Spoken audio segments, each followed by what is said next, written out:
Okay girls, next हमारा topic है that is repeated independent events. और इसका मतलब ये है कि आपके इंडिपेंडेंट इवेंट्स होंगे जो कि रिपीटेडली होंगे। ठीक है, तो जिस तरीके से मैंने आपको कहा था कि जो कॉइन्स का थ्रो है या जो हमारा कार्ड्स का थ्रो है, अगर हम विद रिप्लेसमेंट काम करते हैं, या डाइस का थ्रो है, ये आपस में कैसे होते हैं, दे आर इंडिपेंडेंट। ठीक है, तो यहाँ पर क्या है कि if the probability of the अक्रंस of an event is P, किसी इवेंट के अकर करने की जो प्रॉबिलिटी अगर वो पी है, and the probability of its non अक्रंस is Q, यानी किसी इवेंट के अकर करने की प्रॉबिलिटी आपके पास पी है और उस इवेंट के अकर ना करने की या फेलियर की जो प्रॉबिलिटी है नॉन अकरेंस की, वो क्या है आपके पास, that is Q. Then the probability of exactly x successes in n independent repetition is given by n c x p की पावर x q की पावर n माइनस x, यानी आपने n इंडिपेंडेंट रिपीटिशंस की हैं, n times आपने independent trials किए हैं, experiment को रिपीट किया है, और उन n में से अगर आपको x के ऊपर क्या चाहिए, सक्सेसेस चाहिए। जैसे लेट सपोज आपने जो है वन अटैम्प्ट किया, फिर उसके बाद सेकेंड अटैम्प्ट किया, थर्ड किया, नेट प्लस वन, कितने अटैम्प्ट्स किए आपने, n अटैम्प्ट्स किए हैं। ठीक है, तो आपको कितने पे, लेट सपोज आपके पास जनरली x के ऊपर क्या चाहिए, x ट्रायल्स के ऊपर आपको सक्सेस चाहिए। ठीक है, टोटल आपने जो इवेंट्स किए हैं या ट्रायल्स किए हैं एक्सपेरिमेंट के, वो कितने हैं, n, और उसमें से आपको x के ऊपर क्या चाहिए, सक्सेस चाहिए। ठीक है, तो वो क्या कह रहा है कि किस तरीके से आप उसको फाइंड आउट करेंगे, that is given by n C x p की पावर एक्स क्यू की power n minus, that is basically अगर आपने फर्स्ट ईयर में किया होगा, that is your binomial formula. ठीक है, सो आप किस तरीके से निकालेंगे, एन सी एक्स कॉम्बिनेशन लगेगा यहाँ पे, एन आपके टोटल नंबर ऑफ ट्रायल्स हैं और एक्स जितने पे आपको सक्सेस चाहिए, तो हमने कॉम्बिनेशन लगा लिया यहाँ पे, और पी की पावर आपके पास क्या आ गई, एक्स, और क्यू की पावर क्या आ गई, एन माइनस एक्स। ठीक है, सो यहाँ पे ये P है, this is the probability of success, and Q is the probability of failure. ठीक है, सो हम एग्जांपल देखते हैं, यहाँ से आपको क्लियर हो जाएगा मजीद कि किस तरीके से फार्मूला अप्लाई करना है। एग्जांपल 11.34 है, 6 डाइसेस आर रोल्ड वंस और 1 डाई इज़ रोल्ड 6 टाइम।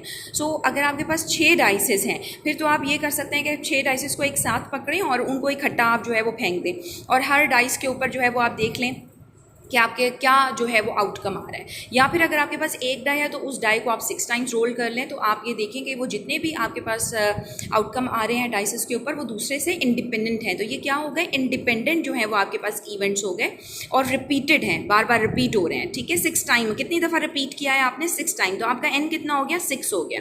ठीक है, अब हम पढ़ेंगे सवाल क्या है, find the probability of getting 3 6s।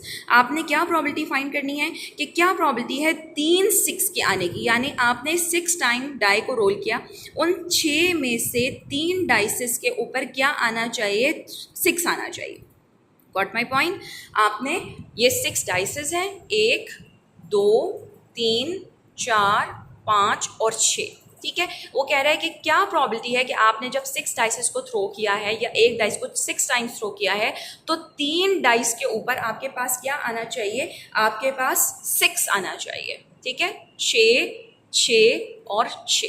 ठीक है, बाकियों के ऊपर कुछ भी आ सकता है। अब देखिए ना, कॉम्बिनेशन है, यहाँ पे लेट सपोज 1 आ जाए, यहाँ पे 2 आ जाए, 3 आ जाए, इसमें नहीं, 3 के ऊपर 6 आना चाहिए। अब अनदर पॉसिबिलिटी क्या है कि यहाँ पर 6 आ जाए, यहाँ पे 1 आ जाए, तीसरी वाली पे 6 आ जाए, फिर उसके बाद 2 आ जाए, कुछ भी आ जाए, 4 आ जाए, 5 आ जाए, कुछ भी आ जाए 6 के अलावा। ठीक है, फिर यहाँ पर 6 आ जाए, फिर उसके बाद यहाँ पर 5 आ जाए। अनदर पॉसिबिलिटी ना, कॉम्बिनेशंस बन रहे हैं, बहुत सारे कॉम्बिनेशंस बनेंगे आपके, कि जिन पे 3 पे ऊपर क्या होना चाहिए, 6 होना चाहिए। तो हमने क्या किया कि हमने यहाँ पे कॉम्बिनेशंस लगा लिए। हमारे पास टोटल जो है वो कितने हैं, आपके पास 6 है, आपके पास ट्रायल्स कितने हैं, 6, और आपको 6 में से कितने के ऊपर कितने पे 6 चाहिए, 3 पे चाहिए। 6 आपके ट्रायल्स हैं और 3 जो आपके पास डाइसेस हैं उनके ऊपर आपको क्या चाहिए, 6 चाहिए। तो हमने ऑल पॉसिबल कॉम्बिनेशंस निकाल लिए, 6 में से 3 के ऊपर क्या होना चाहिए, 6 होना चाहिए। तो हमने ये ऑल पॉसिबल कॉम्बिनेशंस लगा लिए। अब हमें चाहिए यहाँ पे P की probability, this is the probability of success. तो हमारा इंटरेस्ट किस में है, हमारा इंटरेस्ट 6 के आने में है। किस, हमारी जो प्रॉबिलिटी है जो हमने फाइंड आउट करनी थी यहाँ पे, वो किस चीज़ की प्रॉबिलिटी है, find the probability of getting 3 6s। ठीक है, हमारा इंटरेस्ट 6 के आने में है, तो हमें पता है कि जब हम एक डाई को थ्रो करते हैं तो हमारे पास 6 पॉसिबल जो है वो आउटकम्स होते हैं, और हर जो आउटकम है, हमारा जो सैम्पल स्पेस जो बनता है, दैट इज़ 1 2 3 4 5 एंड 6, और हर आउटकम के आने की जो प्रॉबिलिटी होती है वो 1/6 होती है। तो 6 के आने की जो प्रॉबिलिटी है वो भी 1/6 है सिंगल थ्रो के ऊपर। जब हम एक डाई को थ्रो करते हैं तो हर एक नंबर के आने की प्रॉबिलिटी 1/6 है। तो जो P है दैट इज़ ऑल्सो 1/6, ठीक है, ये आपके पास 1/6 हो गया। मैं यहाँ पे लिख देती हूँ P आपके पास 1/6 हो गया, ठीक है। तो Q क्या है, दैट इज़ द फेलियर की प्रोबेबिलिटी। तो फेलियर कब होगा, 6 का ना आना आपका फेलियर है, 1 आ जाएगा जब भी नहीं आएगा, 2 3 4 5 ये सारे आपके फेलियर्स हैं, ठीक है। या फिर हम इसको निकाल सकते हैं 1 - P कॉम्प्लीमेंट के फॉर्मूले से, ठीक है। That is we know that P + Q is equal to 1, probability of success plus failure that is equal to 1, ठीक है। तो हम इसको 1 - 1/6 करके भी निकाल सकते हैं। तो ये कितना आ जाएगा आपके पास 5/6 आ जाएगा। या अगर हम यहाँ पे देखें तो ये सारे फेलियर्स हैं, ठीक है। 6 का ना आना, non occurrence of the event, इसका मतलब है 6 का ना आना, क्योंकि 6 में इंटरेस्ट है आपका।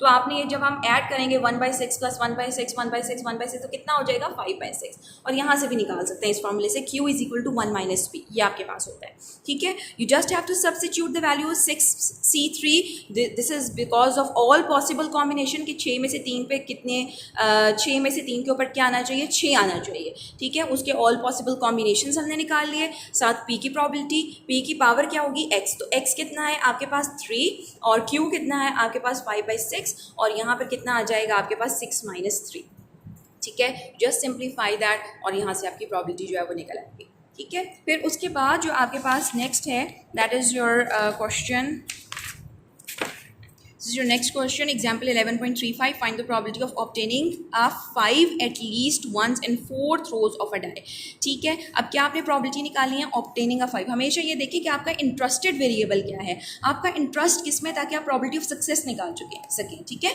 तो हमारा जो इंटरेस्ट है वो 5 के आने में है, किस में देखिए लिखा हुआ है find the probability of obtaining a 5 at least once, तो बात की बात है ना कि कम से कम एक दफ़ा कह रहे हैं, लेकिन इंटरेस्ट देखिए पहले किस में, 5 के आने में in 4 throws of a die, die को ही इसने थ्रो किया तो डेफिनेटली उसको कितनी दफ़ा थ्रो करेंगे, 4 टाइम्स थ्रो करेंगे, तो वो इंडिपेंडेंट ही है, इंडिपेंडेंट थ्रोज हैं आपकी और रिपीटेड हैं, 4 दफ़ा थ्रो किया तो n कितना हो गया, 4 थ्रोज हैं तो n आपका कितना हो गया, n आपका हो गया यहाँ पे 4, ठीक है।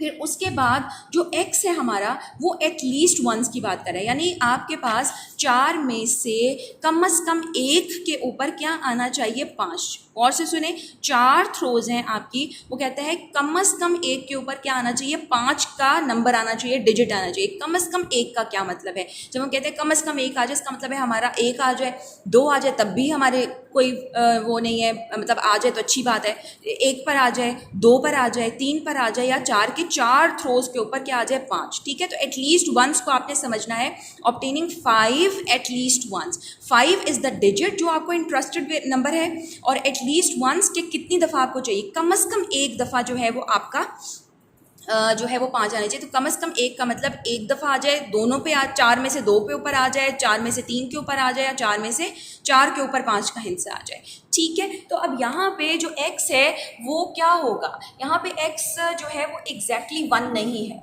एटलीस्ट वंस की बात करें 1 भी है, x की वैल्यू 2 भी है, x की वैल्यू 3 भी है और x की वैल्यू 4 भी है, ठीक है। क्योंकि उसने कहा एटलीस्ट वंस, अगर वो कहते हैं एग्जैक्टली 1, 4 में से थ्रोज में एग्जैक्टली एक के ऊपर 5 का हिस्सा आए तो x की वैल्यू 1 होती, अगर वो कहता है एग्जैक्टली 2 पेयर आए तो फिर x की वैल्यू 2 होती, अगर वो कहता है एग्जैक्टली 3 आए तो फिर 3 होती, ठीक है, और 4 पे आए तो 4 होती। अब उसने कहा एटलीस्ट वंस, तो x 1 भी ले रहा है, 2 भी ले रहा है, 3 भी ले रहा है और 4 भी ले रहा है, गॉट माय पॉइंट, ठीक है। अब हमारा इंटरेस्ट किस में है, 5 के आने में। तो जब हम एक डाई को थ्रो करते हैं तो 5 के आने की जो प्रोबेबिलिटी ऑफ सक्सेस है, ठीक है, प्रोबेबिलिटी ऑफ सक्सेस हमेशा आपकी निकलेगी इंटरेस्टेड वेरिएबल से। तो हमारी जो प्रोबेबिलिटी ऑफ सक्सेस है वो कितनी हो जाएगी, डेफिनेटली 5 का आना, उसकी प्रोबेबिलिटी कितनी है 1/6 अगेन, और Q की वैल्यू 1 - P, तो ये कितनी हो जाएगी 5/6, ठीक है। तो फार्मूला आपका यही लगेगा, ठीक है। लेकिन अब हम क्या करेंगे, पहले हम निकालेंगे 4C1, ठीक है। सबसे पहले निकालेंगे n4 है और 4C1 1/6 की पावर 1 और 5/6 की पावर 4 - 1 3, फिर हम प्लस करेंगे या, ठीक है, क्योंकि दिस इज द पॉसिबिलिटीज, 1 आ जाए, 2 पर आ जाए, या 3 पर आ जाए, या 4 पर आ जाए, तो हम ये तमाम पॉसिबिलिटीज को ऐड करेंगे। पहले हम x की वैल्यू 1 के लिए निकालेंगे, फिर हम x की वैल्यू 2 के लिए निकालेंगे, सेम इसी तरीके से 1/6 की पावर 2, 5/6 की पावर 4 - 2 कितना आ जाएगा, 2 आ जाएगा, फिर हम प्लस कर देंगे 4C3 के लिए निकालेंगे, निकालेंगे, मैं निकालने नहीं खुद निकाल लेगा, और फिर प्लस कर देंगे 4C4, यानी हम क्या करेंगे 4C1, 4C2, 4C3 और 4C4 के लिए निकालेंगे फॉर ऑल द पॉसिबिलिटीज़ इस फार्मूले के अकॉर्डिंग, और फिर हम इनको आपस में क्या कर देंगे, एडअप कर देंगे। और अनदर फार्मूला अगर हम देखें तो हम इसको कॉम्प्लीमेंट जो आपके बुक में हुआ हुआ है दैट इज़ कि उसने कॉम्प्लीमेंट के फार्मूले से जो है वो इसको सॉल्व किया है जी। तो कॉम्प्लीमेंट का क्या फार्मूला है यहाँ पे अगर आप देखें कि हम अगर बात करते हैं probability for at least 1 5 in 4 throws, तो मैंने आपको कॉम्प्लीमेंट का रूल करवाया था ना, you can find 1 minus probability of no 5 in 4 throws. अब यहाँ पे देखें एक्स की वैल्यू इज्यूम करिए 1 2 3 और 4, तो इसका कॉम्प्लीमेंट क्या होगा, वो कहते हैं कम से कम एक के ऊपर जो है वो आपका जो है वो 5 आ जाए। तो हम कॉम्प्लीमेंट क्या लेंगे कि किसी के ऊपर भी 5 ना आए, 1 माइनस, यानी 1 माइनस प्रोबेबिलिटी किस चीज़ की हम निकालेंगे, याद है हमने निकालनी है प्रोबेबिलिटी एटलीस्ट, ठीक है 1 5, कम से कम एक 5 होना चाहिए। तो 1 माइनस क्या हो जाएगी आपके पास प्रोबेबिलिटी नो 5, कोई भी 5 नहीं होना चाहिए उन 4 थ्रोज के ऊपर।